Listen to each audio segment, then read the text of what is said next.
Hello friends, knowledge hub Facebook page पर आप सबका बहुत बहुत स्वागत है। मैं ब्रजेश कुमार पटेल आप लोगों के बीच समय समय पर संवैधानिक मुद्दों और राजनीतिक मुद्दों को लेकर के उपस्थित होता हूं।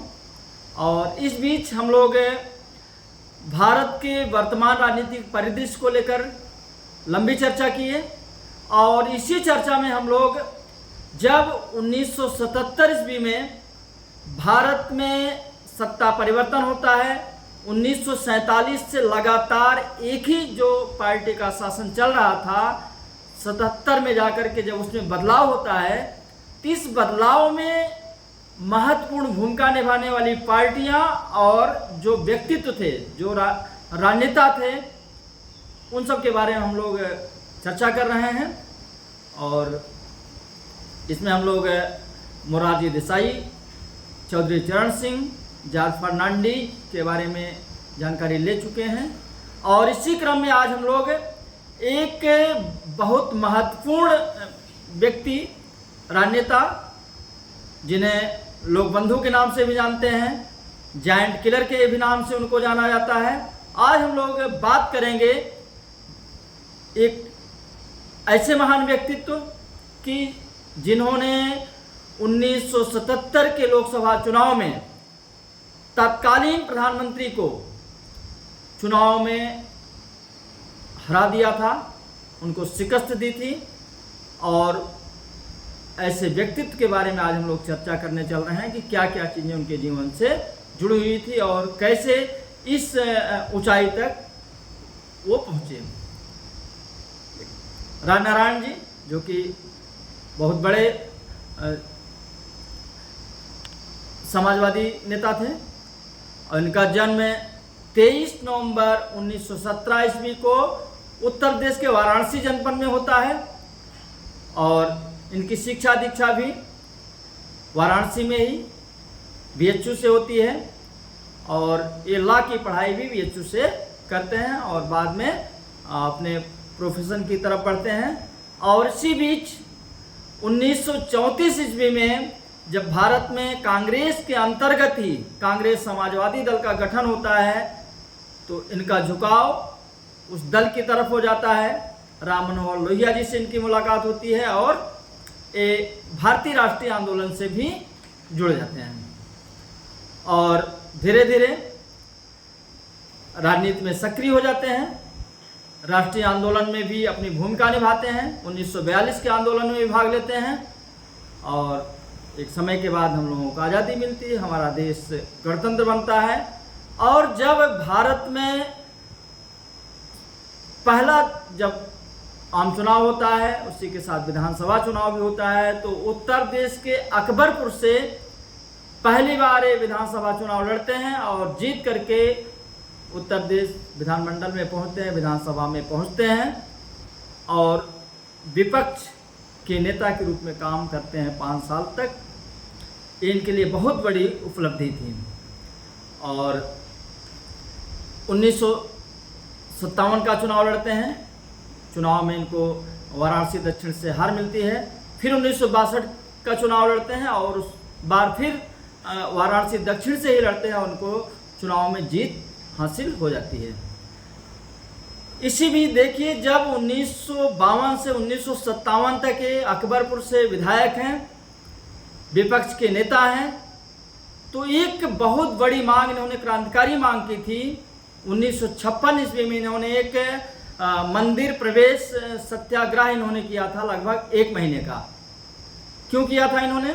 क्योंकि ये जिस जनपद से रिलेटेड थे, जहां इनका आवास था, वहाँ एक बहुत ही विख्यात ज्योतिर्लिंग है और वहाँ कुछ वर्गों का प्रवेश निषेध था और उनके प्रवेश को लेकर के इन्होंने सत्याग्रह किया। और तत्कालीन मुख्यमंत्री डॉक्टर संपूर्णानंद जी को इसके लिए एक आदेश पारित करना पड़ा और सभी वर्गों के लिए मंदिर में प्रवेश का आदेश देना पड़ा। एक बहुत बड़ी उपलब्धि थी रामनारायण जी की।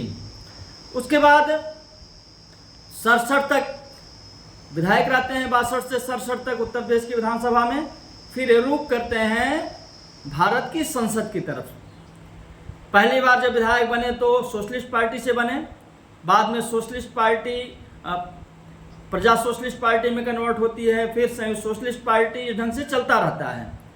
और 1967 में ये राज्यसभा के सदस्य चुने जाते हैं, क्योंकि उस समय जो सोशलिस्ट पार्टी थी वो प्रजा सोशलिस्ट पार्टी, फिर संयुक्त, इस ढंग से चौधरी चरण सिंह की अगुवाई में भारतीय क्रांति दल का गठन हो चुका था और इसी दल की अगुवाई में उत्तर प्रदेश से राज्यसभा के लिए चुन करके चले जाते हैं। उसके बाद 67 से 72 तक के राज्यसभा के सदस्य के रूप में काम करते हैं। फिर 74 में फिर राज्यसभा के लिए दोबारा चुने जाते हैं और 77 तक राज्यसभा के सदस्य रहते हैं। इसके पहले देखिए एक बड़ी घटना हो चुकी थी कि जब 1971 का लोकसभा का मध्यावधि चुनाव हुआ था और ये रायबरेली से जो समय के तत्कालीन प्रधानमंत्री थी उनके सामने चुनाव लड़े थे राजनारायण जी, और उन्हें चुनाव में लगभग 1 लाख से अधिक वोटों से हार का सामना करना पड़ा था। और बिना डरे इन्होंने उस चुनाव को लेकर के हाई कोर्ट में एक अपील दायर कर दी और वो मुकदमा चलता रहा। और 12 जून 1975 ईस्वी को इस मुकदमे में निर्णय आता है। इलाहाबाद हाई कोर्ट के जस्टिस जगमोहन लाल सिन्हा निर्णय देते हुए उसमें स्पष्ट करते हैं या निर्णय देते हैं कि जो रायबरेली का 1971 का चुनाव था उसको रद्द किया जाता है, क्योंकि कुछ आरोप लगाए गए थे कि जो एक लोक सेवक थे वो भी इसमें इन्वॉल्व थे और सरकारी मशीनरी का दुरुपयोग किया गया था। उन्होंने उस चुनाव को रद्द कर दिया और जो कैंडिडेट जीती थी श्रीमती इंदिरा गांधी, उनको 6 साल तक चुनाव लड़ने से भी उनके द्वारा रोक लगा दी गई। ये घटना 12 जून 1975 की थी। और इस बीच देखिए तो क्या हो रहा था, जेपी आंदोलन अपने चरम पर था। और जब ये घटना होती है, इंदिरा गांधी के सामने अब कोई रास्ता नहीं बचता है और तुरंत तो जाती हैं सुप्रीम कोर्ट और सुप्रीम कोर्ट में अपील करती हैं और उनको वहाँ से राहत मिल जाती है। 24 जून को वहाँ से एक स्थगन आदेश उनको मिल जाता है, गिरफ्तारी से रोक उनको मिल जाती है और एक उसमें आदेश आता है कि जब तक इसमें कोई डिसीजन नहीं आ जाता है तब तक इंदिरा गांधी की गिरफ्तारी नहीं होगी। और इस ढंग से 11 अगस्त 1975 को अगली सुनवाई की डेट आती है और इसी के पहले ही जो संसद है 39वां संशोधन लाती है, उसको पारित कराती है और जिसमें स्पष्ट कर दिया जाता है कि राष्ट्रपति, उपराष्ट्रपति, प्रधानमंत्री और लोकसभा अध्यक्ष के चुनाव संबंधी विवाद की सुनवाई हाई कोर्ट और सुप्रीम कोर्ट नहीं करेंगी, बल्कि इसके लिए एक न्यायाधिकरण की नियुक्ति होगी। इसके लिए एक फोरम की नियुक्ति होगी, उसकी सुनवाई करेगा। और इसका जो प्रभाव उन्होंने कर दिया, भूतलक्षी प्रभाव से इसका प्रभाव कर दिया। इस ढंग से वो क्या हुआ, जो हाई कोर्ट का आदेश था अपने आप निरस्त हो गया। और जब 11 अगस्त को इसकी सुनवाई हुई तो सरकार द्वारा ये दलील पेश की गई कि संशोधन हो चुका है, आपके पास इसका कोई राइट नहीं है। तो न्यायपालिका का क्या हो गई, न्यायपालिका की स्थिति में यहाँ पर सरकार द्वारा गिरावट लाई गई। तो ये बहुत बड़ी घटना थी, लेकिन उस चुनाव में बहुत बड़ा निर्णय आया था, लेकिन राजनारायण जी को उससे कोई राहत नहीं मिल पाई। सरकारी मशीनरी ऐसी थी कि वो देखते रह गए। और इसी बीच अभी वो राज्यसभा में काम कर रहे हैं। 25 जून 1975 को इमरजेंसी इसलिए लगा दी गई उस निर्णय से बचने के लिए।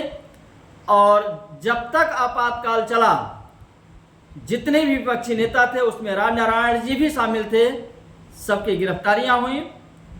और फिर मार्च का महीना आता है 77 का, जिसमें चुनाव होता है, संसद से फटाई जाती है, लोगों को जेल से छोड़ा जाता है। और एक बार फिर से जीवट प्रकृति के जो राजनारायण जी हैं, फक्कड़ स्वभाव के हैं, वो फिर से रायबरेली से श्रीमती इंदिरा गांधी के चुनाव लड़ने के लिए तैयारी करते हैं और कैंडिडेट उनके सामने बनते हैं। और 1977 के चुनाव में एक ऐसा परिणाम आया जो कि भारतीय राजनीति के इतिहास के पन्नों में अंकित हो गया, अमिट हो गया, क्योंकि राजनारायण जी ने भारी अंतर से श्रीमती इंदिरा गांधी को चुनाव में हरा दिया था। श्रीमती इंदिरा गांधी भी चुनाव हार गए, उनके बेटे अमेठी से भी हार गए। उत्तर प्रदेश में मात्र 2 सीटें उस समय कांग्रेस को मिल पाई थी। तो ये राजनारायण जी जैसे व्यक्तित्व का ही कमाल था, करिश्मा था कि इतनी बड़ी जीत उनको, जब लोगों को समझ में नहीं आ रहा था कि अपनी राजनीति को कैसे बचाएं, उस दौर में उन्होंने एक प्रधानमंत्री पद पर रहते हुए ऐसे व्यक्ति को उन्होंने चुनाव हरा दिया। उसके बाद सरकार का गठन होता है, मोरारजी देसाई देश के प्रधानमंत्री बनते हैं और इस सरकार में उनको स्वास्थ्य मंत्री बनाया जाता है। कैबिनेट मंत्री के रूप में काम करना वो शुरू करते हैं। कैबिनेट मंत्री, स्वास्थ्य मंत्री के रूप में उन्होंने एक ऐसा निर्णय लिया जो कि आज भी जनता को राहत देता है। उन्होंने आयुर्वेद, होम्योपैथी और यूनानी चिकित्सा पद्धति को, जो एलोपैथिक चिकित्सा पद्धति है, उसके समकक्ष मान्यता दे दी, जिससे आम आदमी को राहत मिल गई। कहीं पर भी वो आराम से इलाज करा सकता था और कम पैसों में वो उसका स्वास्थ्य ठीक हो सकता था। और राजनारायण जी इंदिरा गांधी को गद्दी से हटाने में उनकी महत्वपूर्ण भूमिका थी। और एक दूसरे प्रधानमंत्री मोरारजी देसाई से भी इनकी कुछ कड़वाहट होती है।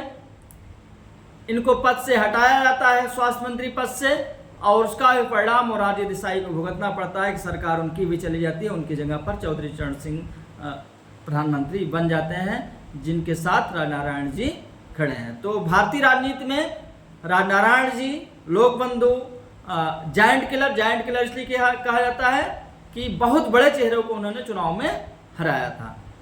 तो ये रहा राजनारायण जी के बारे में जानकारी। फिर अगले स्टेप में हम और किसी राजनेता के बारे में जानकारी देंगे। Thank you.